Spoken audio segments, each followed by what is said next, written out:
Magandang araw ng linggo po mga bayang karerista. Magbibigay na po tayo ng tip, giya at impormasyon para sa araw na to, November 2, 2025. Tara!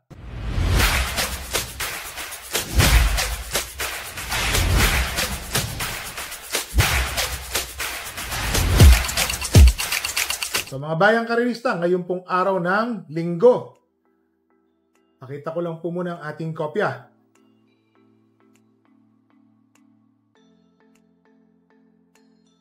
Ang simula po ng karera ay sa ganap na 2:00 ng hapon. So mga bayang karerista, pasensya na po. Ngayon po medyo maluwag-luwag po ang ating schedule. Nagkasakit din po kasi yung apo ko na ngayon po ay naka-confine sa ospital. Pero di naman ganun grabe, pero sana gumaling agad yung apo ko. Yan po, talagang busy lang po talaga tayo. Saka yung mga bumabiyahe at magsisiuwi. Ingat po tayo sa biyahe, mga bayang karerista. So, ang simula po ng karera ay ngayong araw ng linggo ay sa ganap na 2:00 ng hapon. Race number 1, rating 42 to 56 point split, 1,400 meters, 9 runners. First choice, entry number 1, Dreams of the World. Itong Dreams of the World, nag-barrier po ito, 1:13 medya. Ang inam po. Pero bago po yun, galing ho ito ng 2 panalo. May katagalan lang po Last June, 2 sunod po yan na panalo. Same month po yan. 1:26 medya ang kanyang ginagawang tempo. So masasabi natin, mabuti na po itong kabayan na to. Tapos tumakbo po ng 1,200, barrier 1:13 medya. Para sa akin po, first choice po natin yan, si Dreams of the World. Second choice, entry number 6, Animo Lasal. Mark Alvarez po ang papatong. Ito pong si Animo Lasal, consistent naman po ang tempo niya. 1:27, 1:27 medya, pinakaano po is 1:28 medya. Depende po yan sa track condition mga bayang karerista.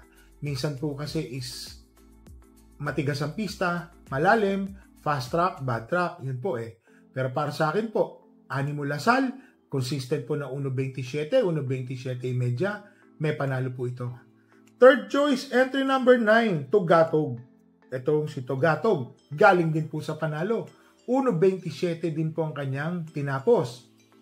Bumandera, nabalikan, bumalik. Tingin ko ho, malaki po ang panalo. Galing sa panalo, si Tugatog, third choice. So dito po sa race number 1, first choice, entry number 1, Dreams of the World. Second choice, entry number 6, Animo Lasal. Third choice, entry number 9, Tugatog. Pwede ho tayo magdagdag dyan, mga bayang karerista, dahil race 1 pa lang ho. Ang dami pong nakikita natin may mga panalo rin. Dito na ho tayo sa race number 2, rating 42 to 56 split, 1,400 meters, 6 runners. First choice, entry number 4, Batang Kanlaon. Pangalawang official run na po niyan.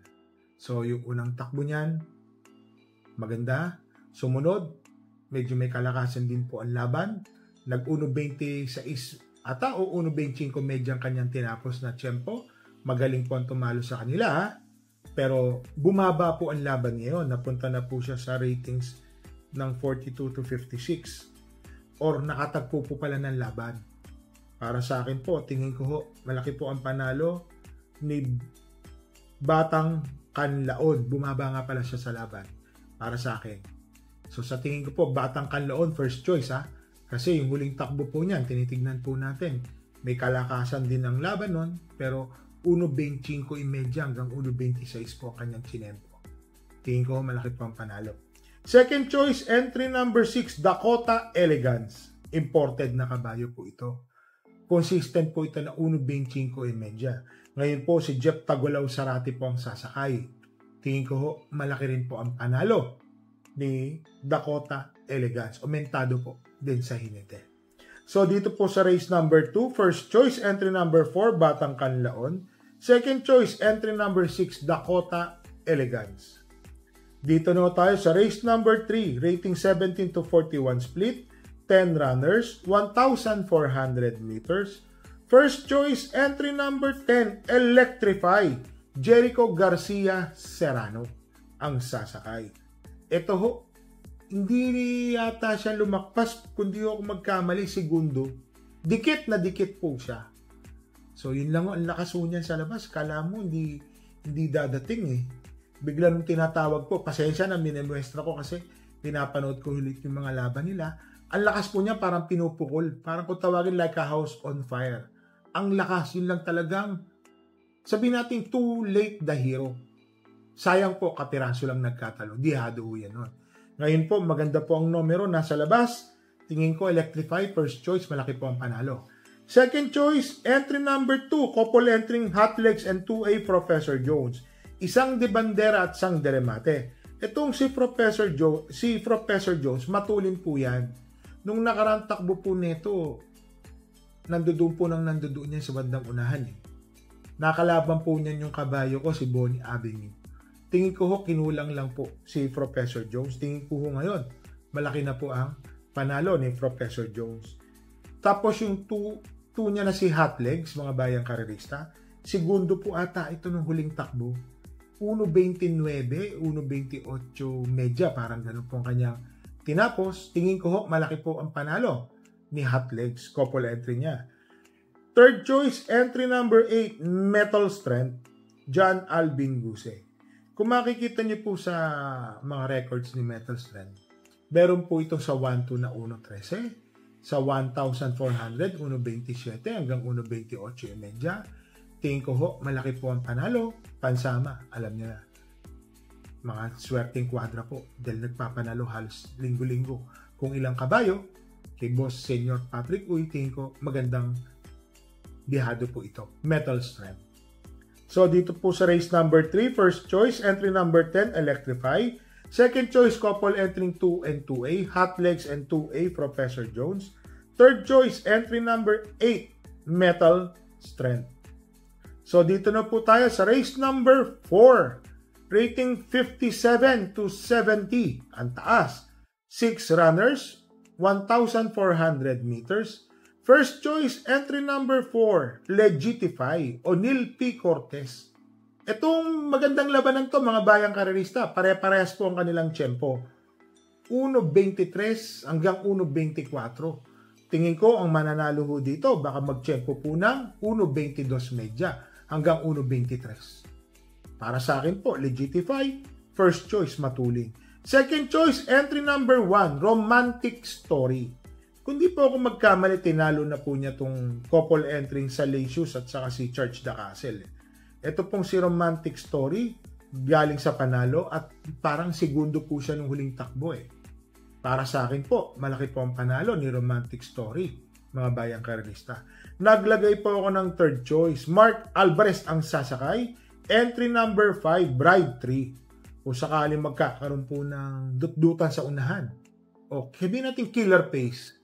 Ito pong si Bright 3, ma-irate po sana ni Mark ng parematihin.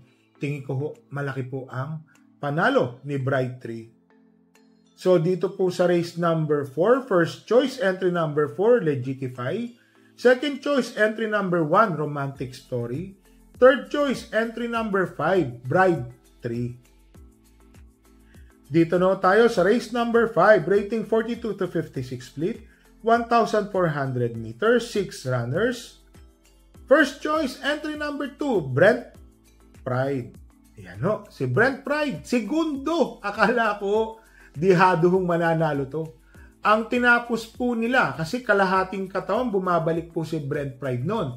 Parang 1.24 yung medya sa same distance na 1,400 meters. Yun lang o, balita ko, matigas po ang pista nung araw na yun. So, fast track. Yung araw na yun. Balita po natin yan. Tingin ko, pero kung pare-parehas naman sila tumakbo ng araw na yun eh. So sa tingin ko, the same lang din po ang mga channel ko nila. Second choice, entry number 4, Black Star.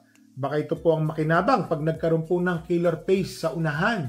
Nakakapanood po ito si Black Star ng tersero o kwarto pwestong malapit. Sabay re-rekta lang po ito. Maaring manalo po ito ng Gando, sobra-sobra. Nilagay ko lang pong third choice, entry number 3, Grand Jackpot. Kung sakali yung mapapabayaan po sa unahan, baka tapusin na ni Grand Jackpot. Kaya lang ho, game year winner at saka Brent Pride nga po, mga matutuling kabayo, mape-pressure agad. Kung sakaling ganon, kaya nilagay ko lang po siya ng third choice. So dito po sa race number 5, first choice, entry number 2, Brent Pride. Second choice, entry number 4, Black Star. Third choice, entry number 3, Grand Jackpot.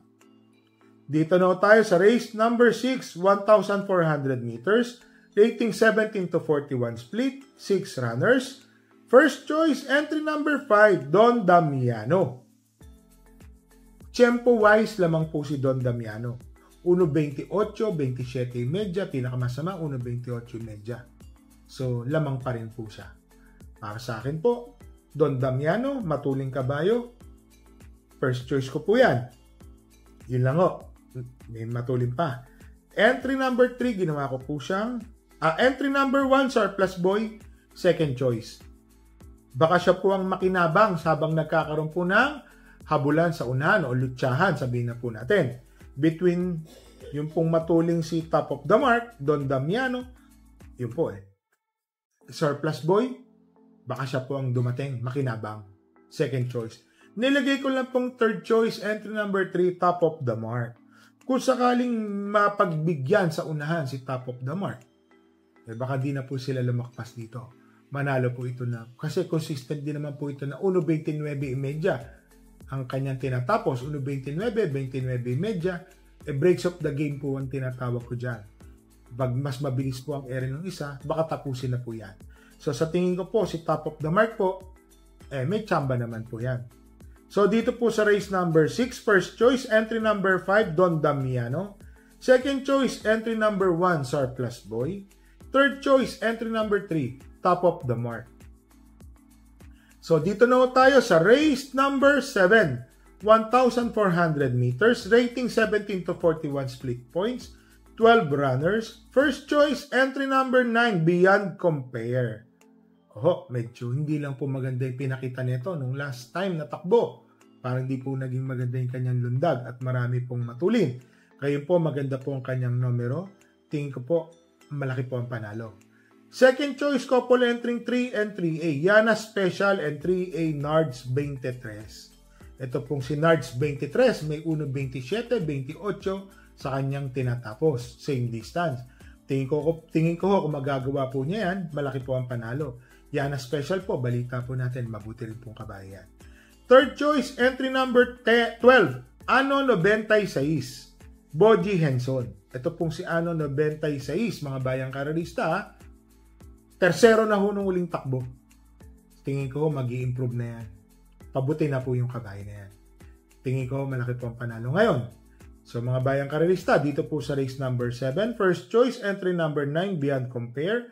Second choice, couple entering 3 and 3A, Yana Special and 3A Nards 23. Third choice, entry number 12, Ano 96. So mga bayang karalista, shoutout lang po natin si Mr. Hamilton De Leon, Aga Roble, Ronald Miguel, at kay Mr. Special mention po ito kay Mr. Dennis Rivera. Ito po ay nakakatuwa. Nakabili po siya ng bike dahil po sa panalo ni Doña Chichay. Ito rin po, shoutout din po natin, mga kaibigan po natin. Mr. Joel the Destroyer, kay Boss Cons Ferdy Eusebio, at sa bumubuo po ng Manila Horsepower. Shoutout po sa inyo. Shoutout din po natin ito pong bata ko, si Jason. Magaling po magkondisyon at magulit yan. Bata ko po yan sa manukan. Kay Tatay Fred, breeding ng manok. Ako po ang nagsasabi, siya po ang nag-start ng mga breeding. At yung bata ko namang isa, siya po ang nagpapapisa. Sa hatchery naman po, si Aaron. Yan, mga bata ko po yan. Ito po, inaanyayahan ko po kayo sa darating na December 12, 2025. 2 weeks pulutan po yan sa Malanday Cockpit Arena. Pa 2 hits po natin yan. Alam po natin, iba sinasabi maliit ang premyo. Hindi naman po yun ang nilalabanan natin. Yung friendship po, yung pagbuo po natin ng community, yun po ang importante. Yung pagpapakilala sa kanila, nagbe-breed po ako ng manok ngayon, mga bayang karalista. Saka special mention po natin, sa wala pong sawang pagpapadala ng kopya ni Mr. Ano po yun kaibigan po natin yun. Sa speed form po, maraming salamat po sa inyo.